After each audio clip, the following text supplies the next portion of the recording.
আর আমি একটু খেয়েও দেখাচ্ছি, দারুণ হয়েছে কিন্তু। হ্যালো বন্ধুরা, সবাইকে নমস্কার। সুনন্দা ভিলেজ স্টোরি সবাইকে স্বাগত জানাই।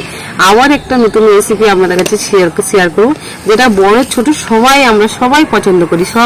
সব লেভেলের বাচ্চা, ছোট বড় সবাই আমরা পছন্দ করি। সেটা হচ্ছে মিষ্টি দই। একদম সহজ পদ্ধতিতে, একদম কম সময়ে মিষ্টি দই বানিয়ে দেখাবো। আমি একটু মিষ্টি দই বানানোর জন্য নিয়ে নিচ্ছি চিনি। আর চিনিটা আমি কিছু দেবো না, চিনিটা শুধু কড়াই দিয়ে দেবো। আর চিনিটা যখন লাল লাল ভাব এসে যাবে তখন আমি দুধটা দিয়ে দেবো।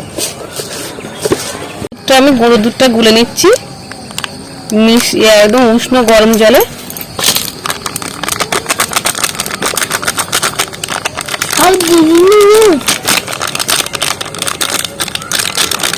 মাত্র 5 টাকার প্যাকেট দিয়ে আমি আজকে মিষ্টি দই বানিয়ে নেব।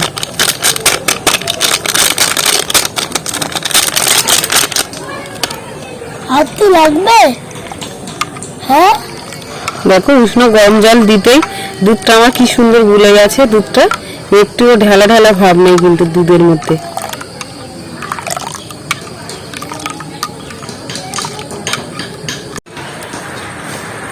দুধে এই ক্যারামেলটা কিন্তু মেন আমার। আর এইটা দই দিলে কিন্তু দারুণ দেখায়। লাল লাল ভাব না হলে দই খেলছে না, ভালোই লাগে না। দেখো কালারটা আমার কি সুন্দর হয়ে গেছে। আমি এইভাবে ফেলতে দিয়ে নেড়ে নেবো।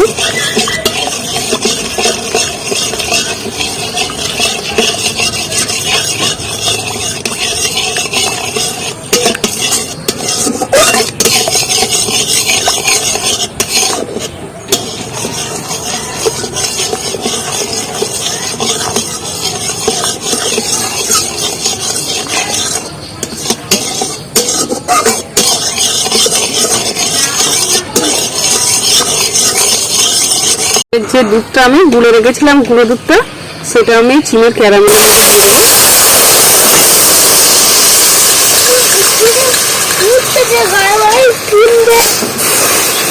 দেখো দুধটা দিতেই আমার কত সুন্দর কালার এসে গেছে দুধের একটা। দেখো কি বেলা, এই তো দেখো না, এই তো দেখো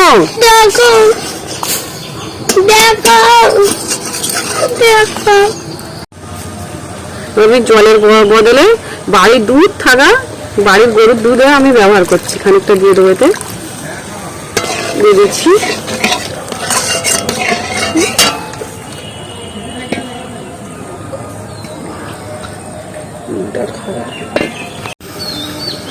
মিষ্টি দই বানাবো, তার জন্য নিয়ে নিচ্ছি চিনি। মিষ্টি দইটা ভালো করে আমি এই দুধের মধ্যে গুলে নিচ্ছি। চামচটা নিয়ে দিয়ে গুলে নিই। চিনিগুলো গলে যাবে যখন আমি নামিয়ে নেবো দুধটা।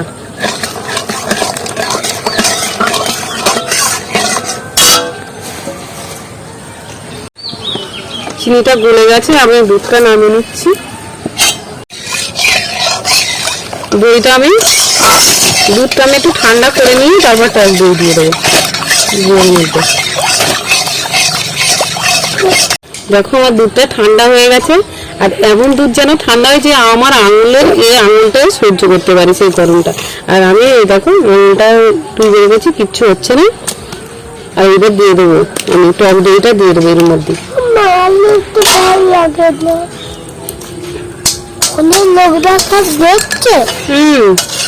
এই টক দইটা দিয়ে করে ফাটিয়ে নেবো।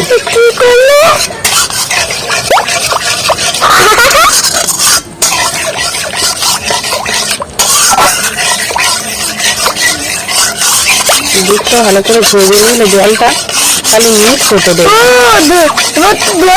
ঢেলে নিচ্ছি আমি বাটিতে, একটা বাটি নিয়েছি আর সবটা ঢেলে নিচ্ছি।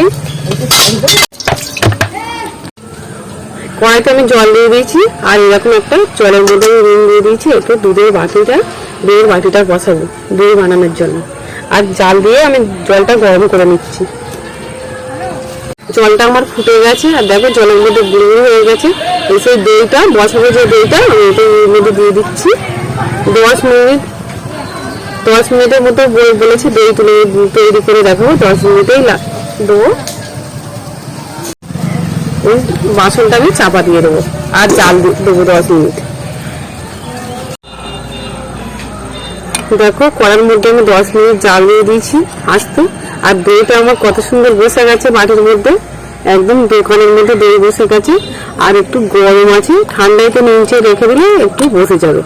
আর কতটা সুন্দর হয়েছে দেখো দইটা, এই দেখো। আর আমি একটু খেয়েও দেখাচ্ছি, দারুণ হয়েছে কিন্তু।